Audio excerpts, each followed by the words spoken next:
Hello. हाँ hello. हाँ रे छोड़ा बोल। आएंगे फोन नहीं कराएंगे।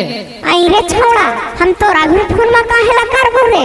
आएंगे बियाहवा कर लेनी तो पवित्र बन गए। ले सुन इसका रिकॉर्डिंग स्टूडियो एकंगर सराय mix by DJ Kundan Raj.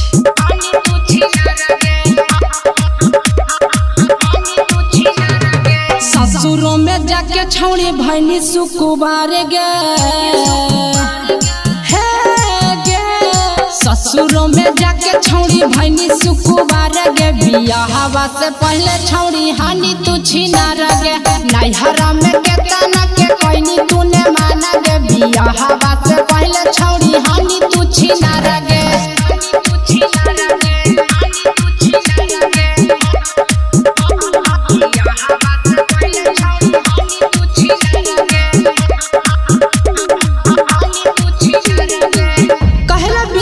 छौड़ी कईनी गे कितना छौड़ा के तू रोबाइनी गे।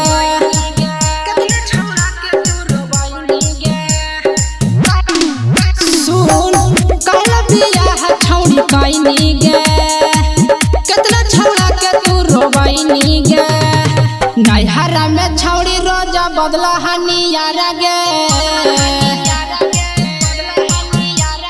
नैहरा में छौड़ी रोजा बदला हनियारा गे। बियाहवा से पहले छौड़ी हानि तू छिनार गे। नैहरा में कितना के करवैनी तूने माना गे। बियाहवा से पहले छौड़ी हानि तू छिनार गे।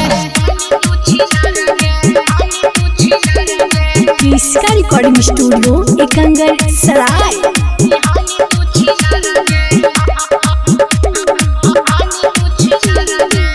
रोजो बाजार करे जाहिंगे के कर तू हाथ छौड़ी खाहिंगे।